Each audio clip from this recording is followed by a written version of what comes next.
Bethesda admits defeat. This guy got 60,000 views and he's only got like 3,000 something subscribers. He's only got a little bit more than me. Man, that'd be crazy if I got 60,000 views on something out of nowhere. So there's been an article making its way around the internet entitled The Elder Scrolls 6, Bethesda Expects Dissatisfied Players. I've been seeing that, and I'm expecting to be dissatisfied, and I'm not getting it. I haven't got the like last 3 or 4 Bethesda games. I got Fallout 4 when it was complete. I didn't get it before then. And I'm probably, if Bethesda keeps going the way of Fallout 4, not going to buy a single one ever again, or Starfield. Because all of the anti-modding community stuff, when that's what made Bethesda, and I think that's what's killing Bethesda, is their anti-modding, or their pro-hour mods, Bethesda mods. Garbage.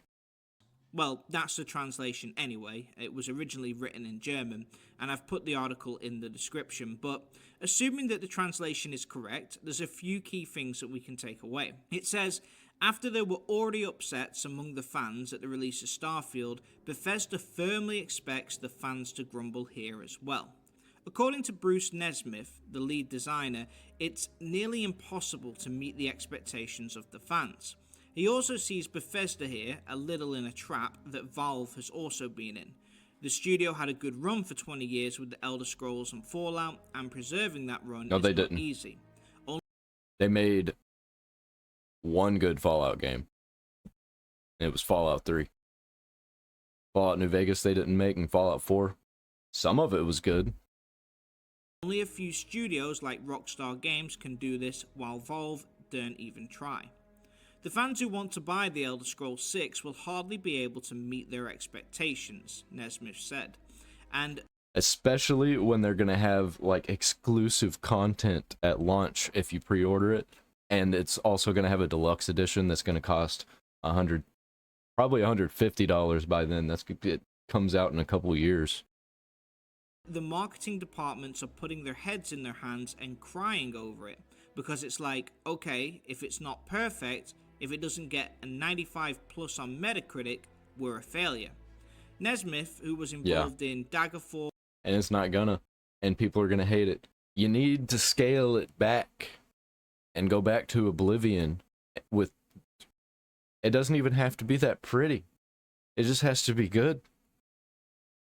Like, change the graphics, the engine. Just change the fucking engine. Like, we've been saying this for how long?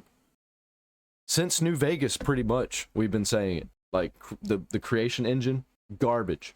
Get rid of it. Use Unreal, because you can't fucking handle it. You're gonna destroy your company because you won't change your engine.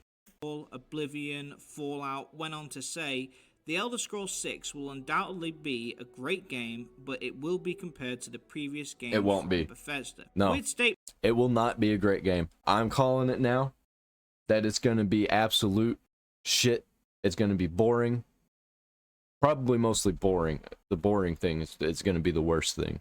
About the Metacritic rating thing, by the way, being a minimum of 95. Skyrim is at 96, but Morrowind, Oblivion, Fallout 3 and 4 are all below that. Is he saying that those games were failures too?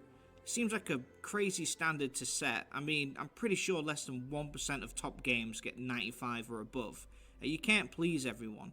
Not sure why that was mentioned. Or and if they hit that 95 threshold, then there won't be that'll kill their company, because they won't ever be able to make a good game again.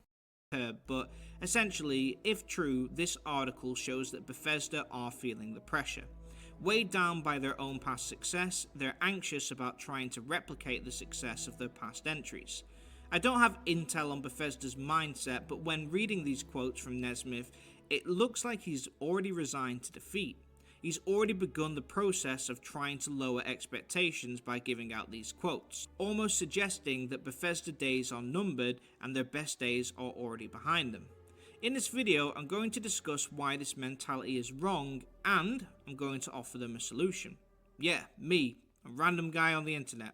I'm sure they'll be absolutely made up. But let's get into it, and if you're watching this video, you might be able to help. Quick side note, Thanks for all your support as always. I'm Av Gaming and I do video game analysis, so please consider subscribing. Also, if you enjoy the video, please give it the thumbs up. Let's get straight into the video. So Bethesda are already starting to lower expectations, already conceding defeat that they don't expect the game to reach expectations. After the recent releases, they feel that they can no longer reach the heights that they once did. But why? I think a lot of this has to do with the pain that they suffered from Starfield's reaction. I think they generally thought they were going to get glowing appraisals, and this reaction shook them up. Now, Nesmith is suggesting that it's just because they've... I thought it was going to be No Man's Sky with quests.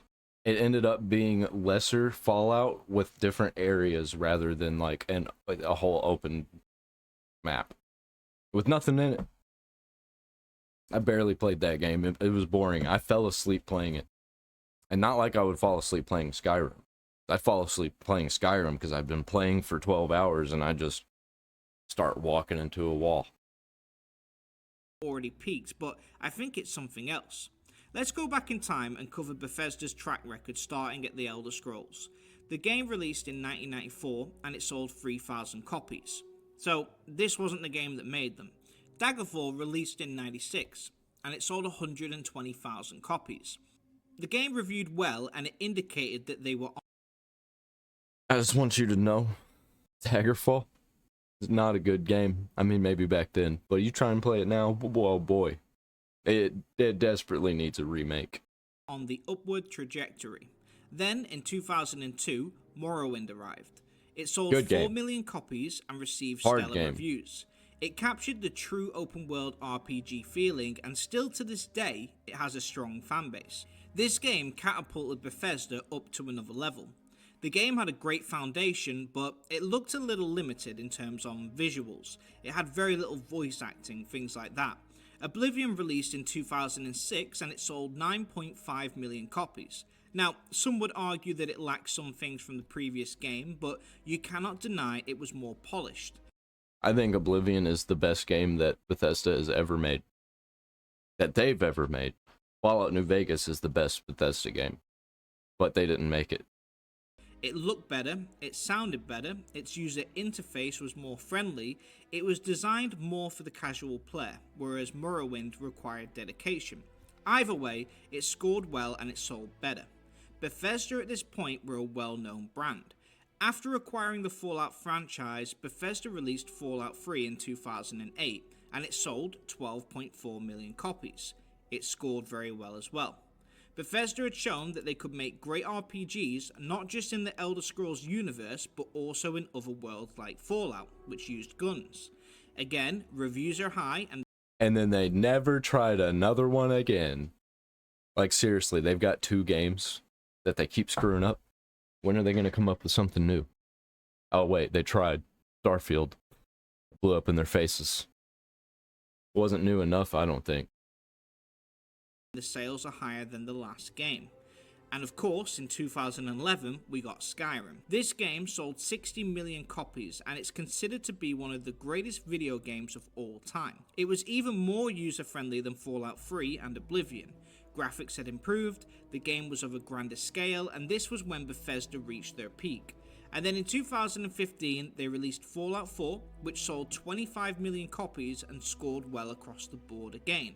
So, what we see is 2 things. Each game improved on the last. They each improved their graphics, the visuals, open world design, content. They kept adding each time, but the formula was always the same. A Bethesda game. A handcrafted open world game with hundreds of side quests and dungeons to explore. Each game was, at least technologically, a step up from the previous. Now, this is important though.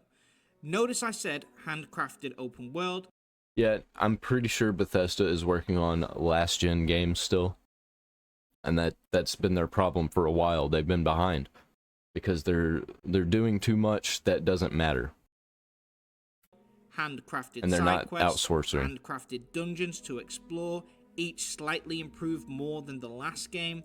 Now we can argue that Morrowind had more RPG elements than the previous ones, or Oblivion had better writing, but no matter what, the game stayed consistent and improved overall, at least, as far as the performance goes and graphics. open world, handcrafted. This was Bethesda. You knew what to expect from a Bethesda game. An offline open world RPG where your curiosity would be rewarded. Plus mods. User mods. Not Bethesda mods. No matter where you went on the map. Eventually they ruined it. Nobody's playing Skyrim anymore because of this. Nah, that's not true. But people are very, very upset about playing it. No matter what dungeon you went inside, it was handcrafted and unique to anything else you'd seen. And then in 2019, we got Fallout 76, and it sold 1.4 million copies. Whoa. How many did it refund immediately after, though? So, what about the reviews? Oh. So, up until this point, every game had improved and sold more than the last. Is it these Bethesda fans again, with these too high expectations being too aggressive? Well, no. Bethesda changed. This game was online. It was an MMORPG. They got greedy. They got really, really greedy. And I think it was because of Skyrim. I think they made a lot of money from Oblivion, spent it all on Skyrim, and didn't make enough back initially. So they were just... Maybe. I don't know. Because they had a lot of DLC. People bought all that DLC. I don't know. I don't get it. I really don't. Did they pour too much money into Fallout 76? What did they do? What did they do to screw everything up? Like, why did they get so greedy? Because it started with the mods. The first thing was the paid mods. And then Fallout 76 came out. Actually, I think Elder Scrolls Online came out before that, didn't it? People were upset about that. Had a bad launch, but overall, they managed to turn it around. It was not what we expect from a Bethesda game. I've done a video on it if you want more details, but generally speaking, this online game with repetitive daily quests, events, and microtransactions is not the same formula. They'd moved away from the formula that had worked in the past and now they'd changed it. It wasn't the same. Yeah, you know how you get the armor skins in Fallout 4? I think that in the next Fallout, you're gonna have to pay for those. You might get like 4. You might get 4 armor skins, but they've got 200 in the Bethesda store. And then we got Starfield. They're gonna have the Fallout 76 store in their single player Fallout game. I guarantee it. We all got excited. A giant open space game with Bethesda formula. It's not online. It sounds awesome. But it wasn't the Bethesda formula. There was no handcrafted map. It was all procedurally generated. Dungeons were no longer hand-placed, and instead, the game procedurally put them on planets and drew from a bank of previously built dungeons. So, just to reiterate, in every Bethesda game, from Morrowind to Fallout 4, each dungeon was handcrafted and unique.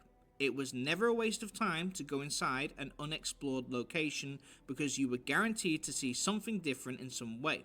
Starfield broke this rule. On one planet, you would enter Dungeon A, go to the next planet, and you might get Dungeon A as well. And this happened a lot, meaning that there were very limited dungeons designed to cover 1,000 planets. This was not the formula that we knew from Bethesda. Quests were radiant, had no depth, and exploration did not guarantee unique experiences, which meant we lost the desire to explore. I think they when what's it called, Outer Worlds? I think when that game, or Outer World, I think it's Outer Worlds. When that game released, they were like, "Oh shit." They did some things. They might have a better multi-planet Fallout game than us. We're gonna have to No Man's Sky this shit. And it ruined it. Made it boring. No Man's Sky is better than Starfield. Like, how? As we felt our time may be wasted. I've done a whole video on this and I'll put it in the description, but my main point I'm trying to make is that they did not follow the Bethesda formula. So, quick recap. Bethesda released games with the same formula of open world handcrafted content. Each release, they improve visually and performance-wise. Every game reviews well and sells better than the previous. And then suddenly, Bethesda changed their whole formula, fans don't like it, and now Bethesda say fans expect too much? My point is, Bethesda, go back to what you do. All you did was improve each game over time but stuck to the same formula. This switch that started with Fallout 76 hasn't worked, and It didn't start at Fallout 76. It started with Elder Scrolls Online. if they decide that Elder Scrolls 6 will be online like 76 or procedurally generated content like Starfield, it's gonna end badly. I'm all for creativity and trying something different, but you have to give your fans what they want as well. Bethesda built one of the biggest fan bases with their formula, and when they turn their back on that method that's worked before, we don't know what these games are anymore. I know what they are. They're pits to generate money. A lot of people like Fallout 3 and 4, but they dislike 76 a lot. It's like a lot of people love Skyrim and Oblivion, but they dislike Starfield, because they identified with Bethesda games and their model, the one that I've just explained. That's the type of game that they love. When you change it completely on them, they don't identify with that game. This is the main reason Bethesda are struggling and their reputation has fallen. You don't have to release your best game ever, but it has to be what the fans expect. So, what do the fans want? If only there was some kind of example that they could use to get ideas from. Wait, what's this? A fan-made mod called Fallout London? What? It's the exact same model that I just explained? It was amazing? And what's this? Skyblivion? But how? Fan-made mod again? Yeah, and Bethesda likes to ruin it by, oh, your big mod's about to release. We're gonna release one of our biggest updates ever. But it's just Oblivion, but technologically improved. Will fans even want that? Yes. Excuse my sarcasm, but Bethesda need to know this. The fan dedication to the modding of Bethesda games is unreal. Fallout London is bigger than the whole base game of Everybody's remaking games. They have so much potential to remake their old games. If they remade Daggerfall and left it exactly the same, holy shit, they'd make so much money off of doing hardly anything. Morrowind, and they're letting these modders do it, and then you know what they're gonna do? They're gonna be like, oh shit, they're outdoing us. Shut them down. Fallout 4 and its DLC combined. 3,764 cells to cover all of 15 unique boroughs, each with own aesthetics and vibes, 337 interiors to view, over 200 side quests. I've done a whole video on this too if you want to check it out, but it's literally a huge fan-made mod done for free, just for the passion of the game. And it follows the Bethesda model that I was just referring to. Same with Skyblivion. It's the entirety of the Oblivion game, just moved into an upgraded engine and brought up to today's standards. What I'm trying to say is this: if Bethesda need inspiration, ideas, or assistance, they don't need to look very far. It's right there. They are literally already doing the things Bethesda need to be doing. Whilst the fans build these giant game mods, which fans are loving, Bethesda are over there adding furniture to sell on Fallout 76 from microtransactions. How did so much change? Not to mention the Creation Club for Fallout 4 and Skyrim. Did the fans now become the ones who make the Bethesda games, and Bethesda now are off making something completely different? But my point is this: whilst Bruce Nesmith says he's worried fans won't like it, just bloody ask them. They're right there. Just ask these modders for advice. Ask your fans what they want in Elder Scrolls 6. Take a poll and analyze feedback. After receiving negative feedback on Starfield, Bethesda replied to each fan arguing, saying that the fans were wrong and they weren't enjoying the game properly. That's the problem. problem. What are you doing? The fans are literally leaving constructive criticism that you can learn from. Whilst you argue... The fans are wrong. The customer is always wrong in this case for Bethesda. That's what they're saying. The customers are wrong, but they're not buying your games and they're giving them low reviews. So they must be wrong. With the fans and sulk about Starfield's negative That's gonna get them to buy it. They're literally telling you how to fix it. If you want to ensure Elder Scrolls 6 is successful, just look at the fan feedback and suggestions. That's the key. Don't just fight them. Now, the last thing I want to touch on.